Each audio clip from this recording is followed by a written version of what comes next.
Sobat Intens, perkenalkan saya Syifa. Kali ini saya akan menyampaikan materi terkait liquid chromatography column care. Spesifiknya adalah untuk LC column C18. Jadi Sobat Intens, mari kita bahas terlebih dahulu apa itu kolom C18. Nah, kolom C18 merupakan kolom yang paling umum dan sering digunakan di laboratorium, khususnya mungkin untuk bidang farmasi, lingkungan, biologi, dan lain-lain. Nah, untuk kolom C18 sendiri, kenapa disebut C18? Karena di dalamnya itu ada rantai karbon sepanjang 18 yang berikatan dengan silika. Nah, kemudian di sini juga ada salah satu contoh lainnya, yaitu ada C8. Nah, bedanya adalah kalau C8 ini memiliki rantai karbon sepanjang 8. Jadi, nilai hidrofobiknya itu di bawah kolom C18. Pada materi kali ini, antara kolom C18 dan juga kolom C8 dapat disamakan untuk kolom care-nya, karena keduanya merupakan kolom hidrofobik. Terkait kolom C18 maupun kolom C8, masing-masing ini pastinya memiliki berbagai macam ukuran, bisa disebut juga berbagai dimensi, ada atau tidaknya end cap, kemudian berbagai macam partikel dan juga pore size. Lalu ada variasi derajat hydrophobicity dan juga kemampuan dalam memisahkan asam ataupun basa. Nah, sebagai contoh, di sini ada gambaran apa itu particle size, dan di dalam particle size ini ada pore size. Nah, pore size ini biasanya berbeda-beda setiap kolom. Semakin kecil pore size, maka surface area kolom tersebut juga semakin besar. Nah, surface area ini nantinya akan berhubungan dengan efisiensi kolom atau kemampuan kolom dalam memisahkan suatu senyawa. Nah, di sini ada contoh macam-macam kolom. Di sini ada berbagai macam kolom C18. Nah, kita ambil contoh dari kolom thermoscientific. Ada hypersil gold, ada hypersil BDS, BDS based deactivated silica, ada juga hypersil ODS, octadecyl silica. Nah, kemudian di sini ada yang paling unik, yaitu ada kata-kata aqueous. Jadi, kolom tersebut merupakan kolom C18, tapi dilapisi end cap polar, sehingga dapat dialirkan dengan air 100%. Gitu. Biasanya kalau kolom C18 biasa, jika menggunakan fase gerak yang terlalu banyak air, hal tersebut dapat berpengaruh terhadap lifetime kolomnya. Jadi tidak semua kolom C18 itu bisa diperlakukan sama ya, Sobat Intens. Kita perlu memperhatikan juga spesifikasi kolomnya dan disamakan dengan metode yang Sobat Intens punya. Nah, di sini ada hal yang harus dilakukan pada saat menerima kolom baru. Yang pertama, Sobat Intens ini perlu melakukan inspeksi secara fisikal terhadap identitas kolom. Pertama kali kolom tersebut datang, biasanya kan di kotaknya ini sudah ada identitasnya ya, Sobat Intens. Nah, di sini contohnya itu ada hypersil gold helix. Nah, Sobat Intens dapat membandingkan dengan kolom yang Sobat Intens pesan. Gitu, di sini juga ada informasi terkait diameter, particle size, gitu. Nah, setelah Sobat Intens memverifikasi data yang ada pada kotak kolom yang baru datang, Sobat Intens dapat melanjutkan screening dengan melihat COA atau Certificate of Analysis yang tertera pada kolom.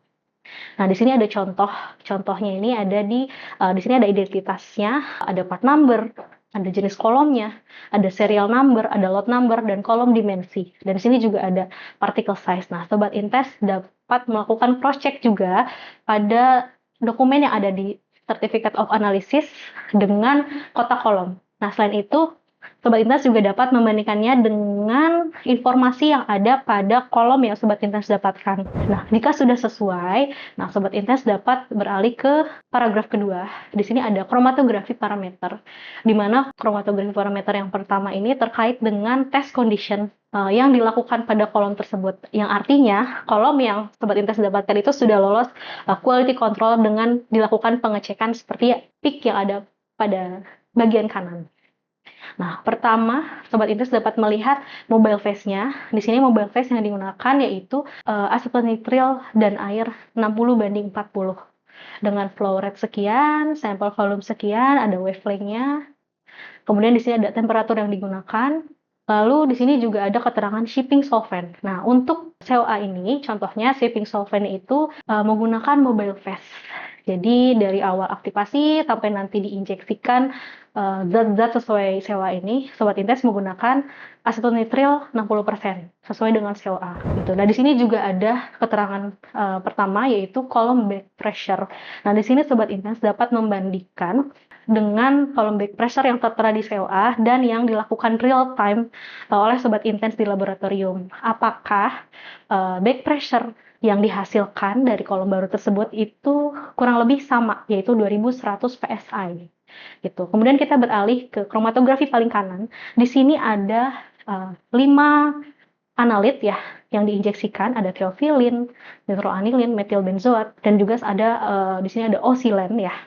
Tapi Sobat Intens dapat memilih salah satu atau salah dua dari berbagai macam analit tersebut yang bisa Sobat Intens injeksikan.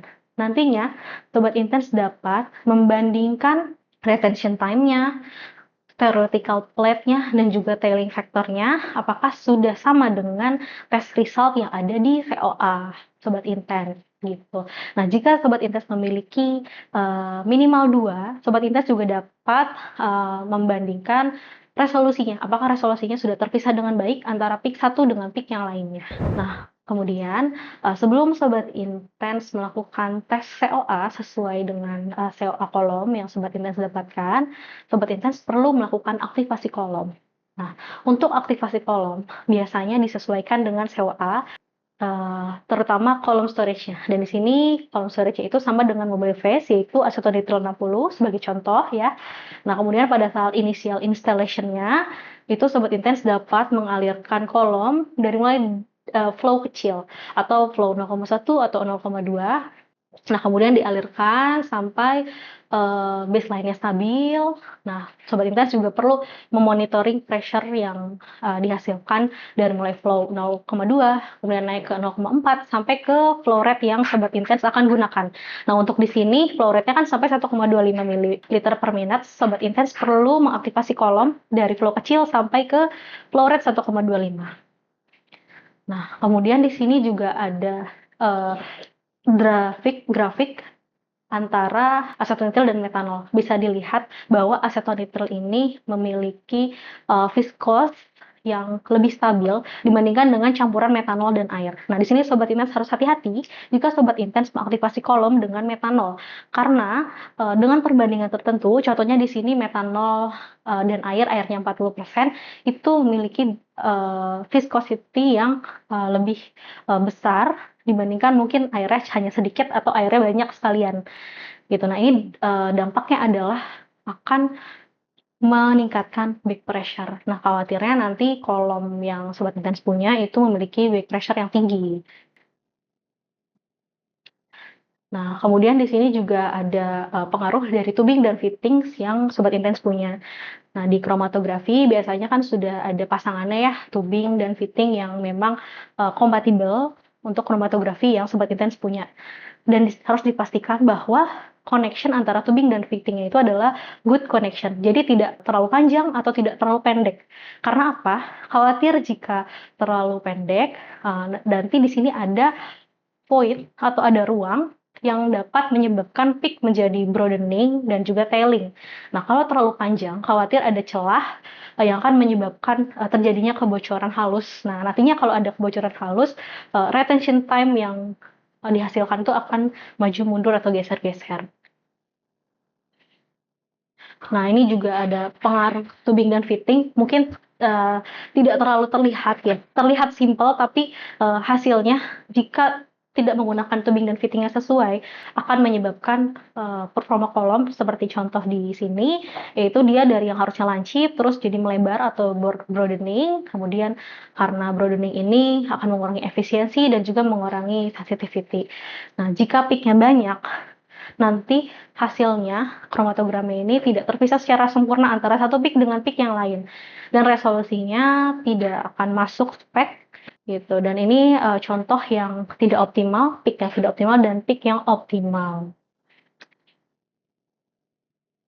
Nah, di sini juga ada connection tubing tips lainnya, yaitu tubing yang menuju kolom dari injektor dan juga dari kolom ke detektor, biasanya internal diameter tubingnya itu lebih kecil dibandingkan yang ada di pump ke injektor atau injektor ke waste. Biasanya injektor ke waste itu lebih besar gitu karena pengaruh utamanya itu ada di antara injektor, kolom sampai ke detektor. Hal ini untuk memaksimalkan efisiensi kolom, jadi nanti hasil peak yang dihasilkan pun akan optimal.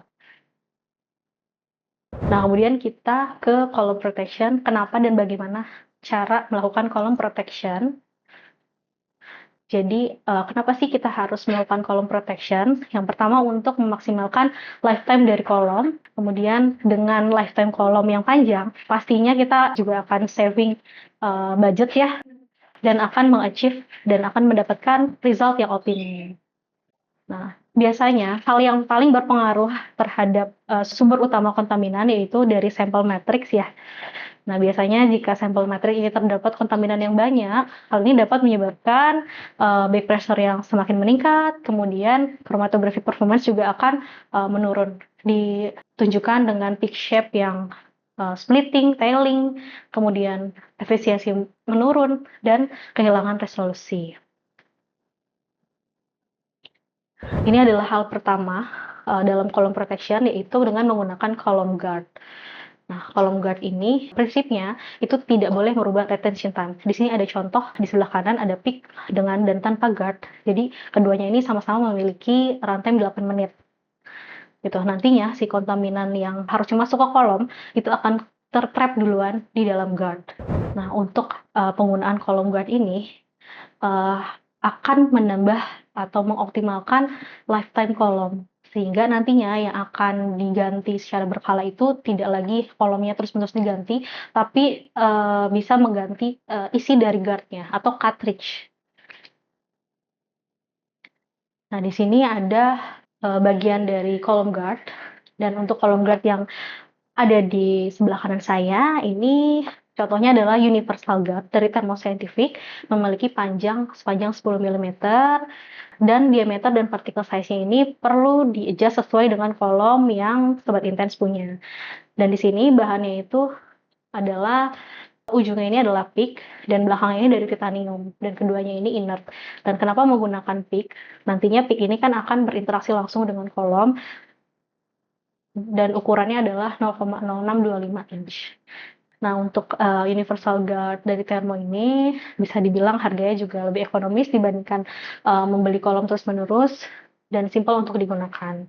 Nantinya Sobat Intens perlu memilih guard yang tepat karena setiap kolom kan pasti ukurannya berbeda, kemudian fase diamnya juga berbeda. Kalau Sobat Intens menggunakan kolom C18, maka cartridge-nya pun harus C18. Kalau bukan C18, misalnya C8, penil, itu bisa Sobat Intens sesuaikan ya dengan yang kolom yang Sobat Intens gunakan. Nah, kolom guard ini juga dapat mengurangi dead volume dan nantinya akan mengurangi tailing dan meningkatkan efisiensi kolom.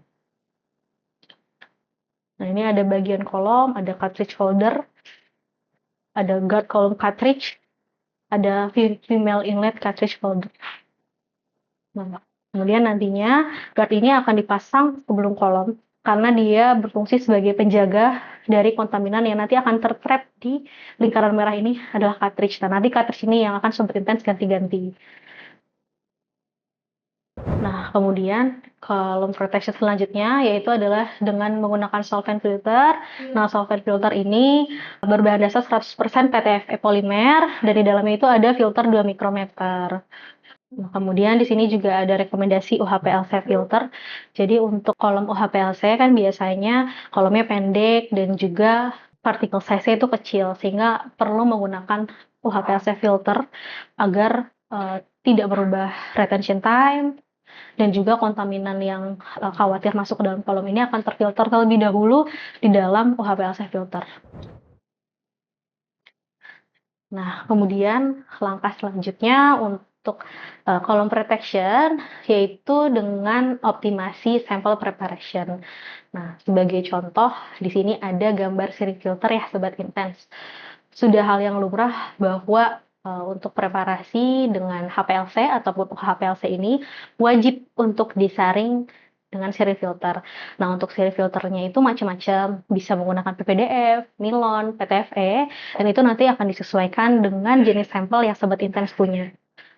Nah, biasanya untuk HPLC itu menggunakan diameter atau particle size dari seri filternya 0,2 mikrometer. Nah, kalau untuk diameter bisa disesuaikan, bisa pakai yang 25 mm, atau kalau sampelnya sedikit bisa pakai yang 13 mm.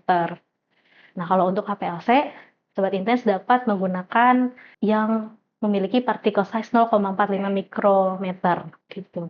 Nanti untuk penyaringannya itu dilakukan dengan bantuan syringe. Nah, bahan syringe juga dapat mempengaruhi hasil kromatogram. Sebaiknya untuk syringe filter maupun untuk syringe-nya itu menggunakan bahan yang proper ya, seperti mungkin kalau untuk syringe ini bahannya adalah polipropilen, dan kalau bisa dihindari dengan menggunakan syringe yang ada bahan karetnya, karena hal tersebut dapat membuat kontaminan baru karena khawatir akan berinteraksi dengan sampel yang Sobat Intens punya. Nah, kemudian jika memang tidak memungkinkan untuk disiring karena sampelnya hanya sedikit, nah Sobat Intens dapat melakukan sentrifugasi atau mengcombine keduanya. Jadi tetap disentrifuse lalu terakhirnya disaring dengan sharing filter. Nah, untuk sentrifugasi sendiri, Sobat Intens juga dapat menggunakan mikrotube jika memang sampelnya sedikit, dan menggunakan mikrotube yang sudah termasuk filter di dalamnya, sehingga Sobat Intens tidak perlu lagi jika sampelnya sedikit sudah disentrifuse, kemudian supernatannya sedikit, tidak perlu disaring kembali karena di dalam mikrotube tersebut sudah termasuk filternya. Kemudian langkah selanjutnya, selain dengan menyaring atau mensentrifugasi, Sobat Intens juga dapat memaksimalkan sampel preparasi dengan solid phase extraction atau dengan nitrogen evaporator untuk metode liquid-liquid extraction. Jadi Sobat Intens dapat memilih antara keduanya sebagai proses clean up sampel. Nah, kemudian hal lain yang dipertimbangkan dalam column care selain preparasi sampel yaitu adalah fase gerak. Langkah pertama pada saat sebelum injeksi sampel dimulai, kromatografi harus disiapkan. Langkah pertama yang harus disiapkan yaitu dengan mempurging sistem. Nah, di sini ada contoh untuk HPLC Thermo Dionex. Ini dapat membuka valve-nya, lalu disetting untuk di-purge. Nah, kemudian proses purge tadi itu berfungsi untuk menghilangkan bubble yang kemungkinan bisa masuk ke kolom dan menyebabkan back pressure kolom naik. Nah, kemudian setelah selesai purge, kolom dapat dipasang ke dalam sistem. Nah, untuk mula-mula setelah kolom dipasang, dialirkan fase gerak atau dialirkan solvent storage yang sesuai, itu dialirkan dari flow kolom terkecil dahulu. Hal tersebut untuk mencegah terjadinya lonjakan pressure tiba-tiba jika Sobat Intens langsung men-setting flow rate menjadi 1 atau mungkin 1,5. Jadi dimulai dari flow yang kecil dulu. Di sini contohnya adalah 0,1 ml per menit. Nah, setelah Sobat Intens menaikkan perlahan flow rate kolom dari 0,1, kemudian 0,2 sampai ke flow rate yang dibutuhkan, nah Sobat Intens dapat mengalirkan solvent storage itu sebanyak 20-30 kali kolom-kolom, disesuaikan dengan column care masing-masing kolom. Jadi di sini kita take note ya, bahwa setiap brand kolom itu pastinya memiliki berbagai macam cara untuk column care-nya. Kemudian tadi saya ada membahas kata-kata volume kolom. 20 kali volume kolom, 30 kali volume kolom. Nah, di mana sih kita bisa tahu volume kolomnya itu berapa? Nah, di sini Sobat Intens dapat menghitung dengan menggunakan rumus tabung. Karena kolom yang Sobat Intens punya itu kan biasanya bentuknya tabung ya. Nah, kita di sini bisa menghitung volume tabung dikalikan dengan konstanta. Di sini kita pakai 0,7 karena dalam satu kolom tidak seluruhnya di dalamnya itu ada fase diam. Nah, untuk kolom termos ini kita buat 0,7 sebagai konstantanya, nanti dikalikan dengan volume tabung dari kolom tersebut.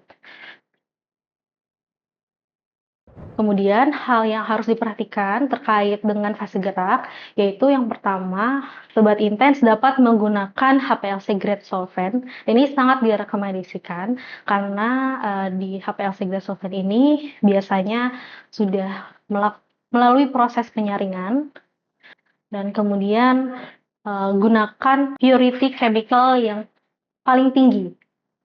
Nah, di sini ada contoh, misalnya purity-nya 99,9%. Jadi menghindari adanya kontaminan lain yang mungkin ada di dalam solvent atau chemical tersebut. Kemudian selanjutnya jangan lupa untuk mendegas dan juga selalu filter semua fase gerak yang akan digunakan. Lalu selanjutnya make sure bahwa fase gerak yang digunakan Sobat Intens ini sudah homogen dan larut secara sempurna. Dan juga harus make sure bahwa jika Sobat Intens menggunakan buffer, campuran buffer kemudian di mix dengan aqueous atau organic mobile phase itu sudah larut sempurna. Gitu. Cara melarutkannya bagaimana? Sobat Intens dapat melakukan stirrer atau sonikasi atau kemudian dihomogenkan dengan cara dibolak-balikan. Lalu setelah itu Sobat Intens dapat mendegas fase gerak tersebut sebelum nantinya akan dipasang di dalam kromatografi. Selanjutnya hal yang harus dipertimbangkan yaitu terkait sistem kromatografi yang Sobat Intens punya. Di sini ada contoh, ada classic liquid chromatography, ada modern liquid chromatography, dan di sini ada juga Vanquish UHPLC. Nah, untuk classic liquid chromatography ini pressure maksimalnya itu 400 bar. Jadi Sobat Intens harus make sure bahwa flow rate yang dialihkan ke dalam sistem itu tidak boleh lebih dari pressure maksimal. Jadi harus kurang dari 400 bar. Nah, di sini juga akan berpengaruh terhadap partikel size kolom yang Sobat Intens gunakan dan juga dimensi kolom. Nah, di sini bisa lihat semakin kecil partikel size-nya, pastinya pressure-nya juga akan semakin naik.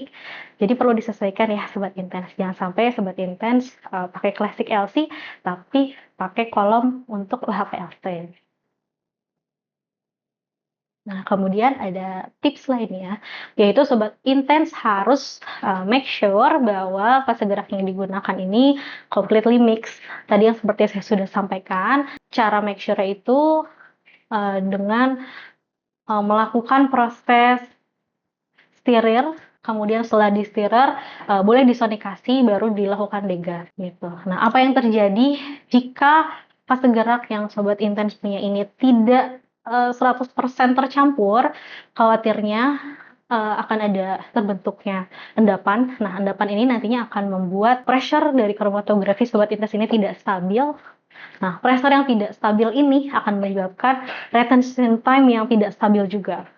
Nah, retention time yang tidak stabil ini hasilnya adalah SST atau System Suitability Test dari kromatografi Sobat Intens ini tidak masuk sehingga harus diulang lagi gitu. Kemudian di sini juga ada mobile phase yang harus dipertimbangkan pada saat Sobat Intens mendevelop fase gerak untuk metode. Jadi pertama kali itu lakukan general screening. Biasanya kalau untuk gradient dilakukan isokratik dulu dan dimulai dari organic solvent 5% sampai 95%. Nah, kemudian hal lain yang perlu diperhatikan yaitu Sobat Intens perlu menjaga atau menggunakan pH sesuai dengan spesifikasi kolom yang Sobat Intens punya. Misalnya, pada umumnya kolom C18 ini memiliki spesifikasi kolom pH-nya adalah di antara 2 sampai 8 gitu. Contohnya di sini ada kolom Hypersil ODS, BDS dan Umisil. Gitu. Kalau Sobat Intens butuh kolom untuk fase gerak yang ekstrim, di sini ada contohnya yaitu menggunakan Hypersil Gold, di mana Hypersil Gold ini memiliki range pH 1 sampai 11. Sobat Intens juga perlu memperhatikan bahwa pH larutan yang digunakan pada kolom tersebut ini kurang lebih plus minus 1,5 dari batas. Jadi kalau misalnya Sobat Intens punya kolom range pH-nya 2-8, jangan sampai Sobat Intens nih menggunakan untuk pH buffer 2 gitu, buffer pH 2. Karena hal tersebut dapat mengurangi performance kolom dan lifetime-nya akan cepat turun. Nah, di sini juga ada informasi bahwa jika menggunakan low pH, hal tersebut akan menghidrolisis ikatan fasa diam pada silika kolom tersebut. Nah, dan juga jika menggunakan fase gerak yang pH-nya lebih dari range, itu akan melarutkan silika. Kemudian di sini juga perlu untuk maintain sistem back pressure. Jadi cara maintainnya itu adalah pada saat aktivasi kolom atau kalau mau digunakan kembali, itu diaktifasi dari flow kecil baru sampai ke flow utamanya. Nah, kemudian hindari perubahan pressure yang secara tiba-tiba, karena hal tersebut dapat membuat kolom menjadi kaget ya. Jadi takutnya nanti pada saat Sobat Intens langsung men-setting flow 1,5. Nah, hal tersebut dapat membuat sistem kolom memiliki back pressure yang tinggi. Gitu. Kemudian Sobat Intens juga perlu memperhatikan solvent effect. Jadi pada saat pengembangan metode, ini juga perlu diperhatikan terkait fase gerak dan juga pelarut yang digunakan dalam melarutkan sampel. Nah, di sini ada contoh sampel yang dilarutkan dengan aseton nitrat 100%.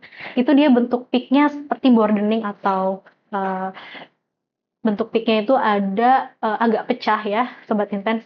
Nah, di sini dibandingkan dengan sampel yang dilarutkan dengan solvent yang sesuai dengan mobile phase. Gitu. Artinya dia tidak cocok sampel tersebut menggunakan penggunaan pelarut yang sangat berbeda sifatnya dengan fase gerak. Nah, kemudian hal lain yang perlu diperhatikan pada saat sudah kolom yang Sobat Intens punya ini sudah mencapai pressure yang over gitu ya. Sebelum dilakukan backflush, Sobat Intens juga harus memperhatikan beberapa hal. Sobat Intens perlu memaksimalkan kolom dalam keadaan normal agar performance kolomnya itu adalah optimal sebelum dibalik. Jadi Sobat Intens juga perlu memperhatikan yang pertama mungkin temperaturnya, jika memang bisa dinaikkan, temperatur dapat mengurangi pressure dari kolom.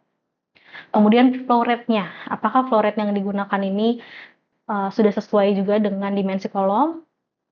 Kemudian perhatikan juga viscosity dari fase gerak yang Sobat Intens punya. Jangan sampai mungkin ternyata fase gerak yang Sobat Intens gunakan ini ternyata jika dicampur air seperti metanol tadi itu menyebabkan memang back pressure yang tinggi. Nah, itu juga kurang baik untuk kolom. Nah, setelah itu dicek juga fitting checknya. Apakah overpressure yang terjadi pada kolom Sobat Intens ini dari fitting yang tidak pas.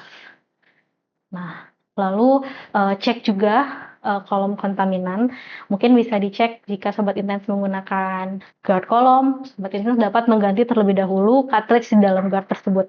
Namun, jika memang ternyata pressure kolomnya itu masih tinggi, Sobat Intens dapat mencoba membalik kolom. Tapi di sini ada note, tidak semua kolom itu dapat dibalik. Terutama untuk kolom yang memiliki partikel size kecil, di mana kurang dari 2 atau 3 mikro. Ini kembali kepada masing-masing brand itu memiliki cara yang berbeda gitu. Karena kenapa? Biasanya kolom dengan partikel size kecil ini ujung atas dan ujung bawah atau fritnya itu memiliki filter yang berbeda. Jadi kalau dibalik artinya itu tidak bisa ya. Kalau memang frit ujung atas dan bawahnya ini berbeda. Nah, kemudian di sini ada contoh kolom cleaning yang direkomendasikan dari kolom thermoscientific. Ini mungkin bisa diaplikasikan ke berbagai kolom C18, tapi kembali lagi jika Sobat Intens memakai brand lain gitu ya, Sobat Intens dapat mengecek prosedur yang direkomendasikan gitu. Nah, ini contohnya ya dari thermoscientific. Kurang lebih untuk C18 ini memang sama ya. Jadi cleaning prosedur ini dimulai dari 90% air dan juga 10% organic solvent. Nah, ini untuk cleaning setelah Sobat Intens menginjeksikan sampel. Nah, setelah 5 menit, Sobat Intens dapat menaikkan secara perlahan jumlah organiknya. Nah, jumlah organik ini jika sudah mencapai misalnya 90%, nah Sobat Intens dapat menyimpan kolom itu dengan jumlah organik yang lebih tinggi gitu. Jadi fase air yang pertama ini difungsikan untuk menghilangkan kontaminan yang bersifat hidrofilik ya. Nah, di sini juga ada rekomendasi regeneration. Yang pertama mungkin bisa tidak disambungkan dengan detektor. Jadi kita sebutnya di flush gitu ya. Biasanya sih kalau untuk kolom yang sudah tidak bisa digunakan itu bisa dilakukan back flush. Kemudian diinjeksikan dengan 200 mikroliter DMSO selama flush gitu. Nah, ini bisa di flush dengan metanol, kemudian kloroform, kemudian metanol lagi. Nah, di sini ada column storage condition, di mana column storage ini sangat berperan dalam lifetime kolom. Nah, kemudian di sini juga ada statement bahwa jangan pernah menyimpan kolom dalam jangka panjang itu dengan buffer. Karena buffer itu kan biasanya akan menyebabkan pertumbuhan bakteri lebih cepat ya, karena kan biasanya dari air gitu ya. Kemudian di sini ada statement bahwa flush dengan minimal 20 kali kolom-kolom fase gerak tanpa buffer. Jadi jika Sobat Intens itu fase geraknya 50/50, 50 buffer, 50 acetonitril. Nah, cuci awalnya itu dilakukan dengan 50% air dulu dan juga dengan 50% acetonitril. Jadi perbandingannya sama, tapi fase buffer itu diganti dengan fase air. Nah, di sini juga ada keterangannya, flush kolom dengan perbandingan fase gerak tanpa buffer untuk meremove non-volatil garam, asam, atau ion pair. Nah, setelah selesai di-flushing, Sobat Intens dapat mengalirkan dengan minimal 70% solvent organik atau mungkin sesuai dengan COA, misalnya tadi 70 atau 80. Kemudian simpan kolom pada suhu temperatur. Nah, pada saat penyimpanan kolom juga Sobat Intens harus memasang solid pada ujung fitting kolom ya. Jadi kolom tersebut tidak boleh dalam kondisi terbuka ujungnya karena khawatir silika di dalamnya itu akan kering. Nah, untuk penyimpanannya mungkin ada beberapa kolom yang memang diharuskan disimpan pada suhu dingin, tapi ada juga yang memang di-set ya pada suhu ruang saja cukup dengan mempertimbangkan ruangan yang sesuai, misalnya dari segi suhu temperaturnya mungkin bisa disesuaikan 20-25 derajat Celcius dan juga humidity-nya juga perlu disesuaikan. Nah, di sini juga ada pertanyaan ya, biasanya kapan sih kolom expired gitu. Nah, sebetulnya untuk kolom itu sendiri tidak pernah ada step kolom tersebut expirednya berapa lama gitu. Nah, biasanya kolom expired ini ditentukan setelah aktivasi atau setelah digunakan. Nah, di sini ada rekomendasi penyimpanan ya yang tadi saya sudah sampaikan, humidity-nya itu sekitar 30-50%. Karena jika disimpan dalam humidity mungkin yang sangat lembab, itu juga kan khawatir kolom tersebut karena bahannya stainless itu bisa menjadi berkarat. Baik Sobat Intens, di sini ada berbagai macam bentuk PIK dan di sini ada yang pertama yaitu adalah kondisi good PIK, di mana bentuknya segitiga lancip. Kemudian di sini ada poor kolom kondisi, di mana kondisi kolom sudah baik dan ini ditunjukkan dengan bentuk PIK. Yang pertama itu ada PIK tailing, kemudian ada PIK fronting, kalau di sini ada split peak atau biasa disebut peak menjadi M.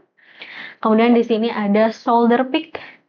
Lalu sampai ada absent peak, jadi peaknya tidak terbaca. Lalu di sini ada broad peak, peaknya melebar.